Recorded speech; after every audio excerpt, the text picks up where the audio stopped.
Hey guys, Savage Warrior here, bringing you some Boom Beach. We're going to be talking about the way of the warrior, some basic training to help those that are the up and coming rising warrior stars. Let's take a quick look at the essential tools of the warriors. Flares, smokes, shocks need to be the thing that you can use as natural as walking and chewing gum. As you progress in the HQ development, guys, there are tools that become available to you, so that's why they always say in the forums and stuff that you need to rush your HQ. It's really to your advantage because you don't get critters until level 19, and man, since the introduction of these critters, I have no idea how I lived without them. If you're going to take on challenging NPC bases like this, you got to have all the tools in the toolbox to be able to deploy your warriors in such a way with techniques that we're going to show and we're going to talk about during the series of this instructional videos to be able to get up here with minimal losses.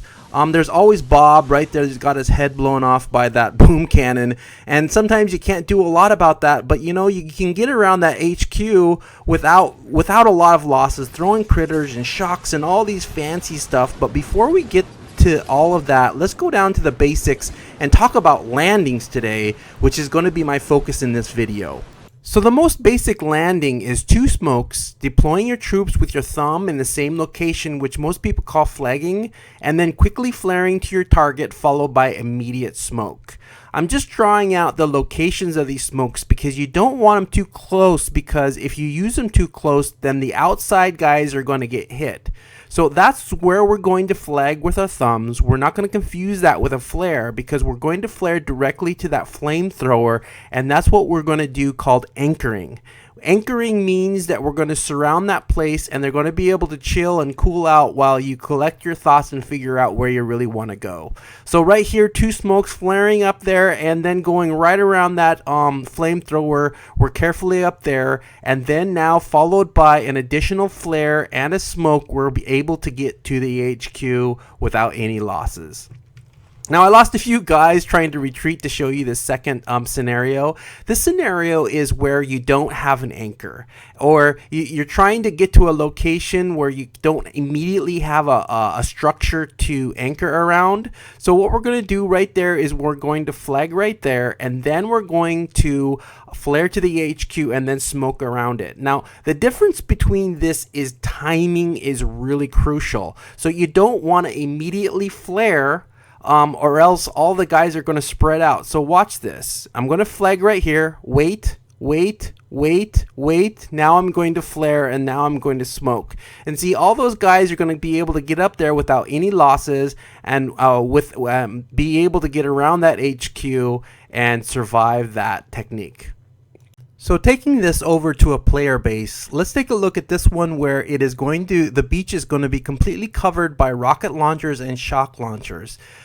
Don't be intimidated, guys, because we can employ the same technique that I just showed you on the non-player base real well without a lot of damage or any losses whatsoever. One of the tips I wanted to show you is if you take the warriors and click on that, you're going to be able to see that that rectangle square right there. That is the area that you can deploy any of your troops. Now, I use this technique. The reason is a use of measurement and where I want to smoke. So on this base, what I'm going to do is I'm going to smoke around that, or anchor around that machine gun, and then take it upstairs to the HQ.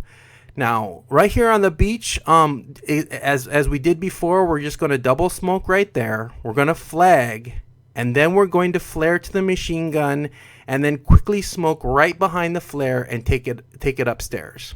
Okay, so another thing I wanted to show you, this is out of the scope of this text, but just to show you the walking lines of warriors.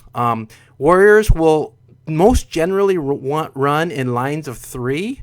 They do other things, and I have another a tutorial on that on my YouTube channel, but for this case simply we want to cover this area, and to do that you have to make sure that you smoke proper, because if you spread out the smokes too far, what's going to happen is those cracks right there, if there's especially flamethrowers or machine guns, they're going to get them.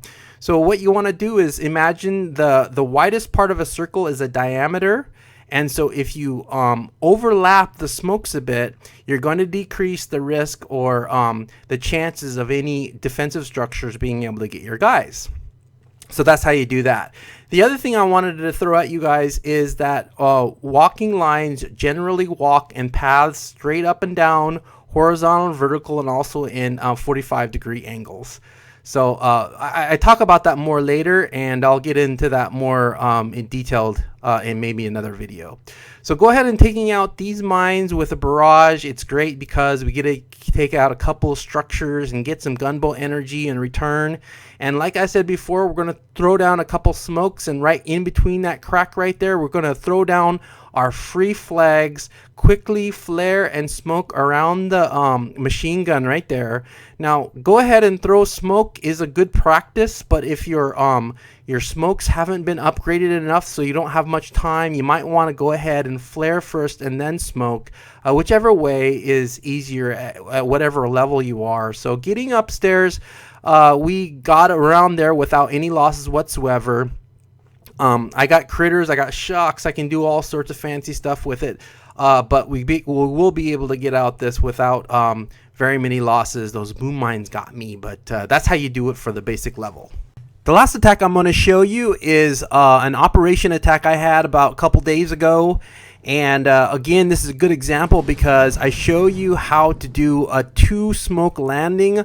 A lot of times, if you can get away with it, you could probably do a 1-smoke landing. However, you have that rocket launcher right there, so you need 2 smokes. I probably could have taken the second smoke up there on the shore a little bit better to cover my guys, but I didn't lose any warriors whatsoever getting around that first target right there.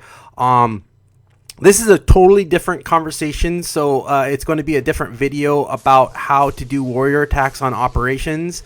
But in this example right here, I'm going to take this out. This is curtain call, so that means that the health of the buildings, especially the rocket launchers and shock launchers, are going to have so much more health. So you got to time everything pretty right on this, and you do have limited gunboat energy, and so I'm going to throw a couple critters, in fact a third critter right there, and take that out. Anyway, I hope you enjoyed that video, and until next time, I'll see you later.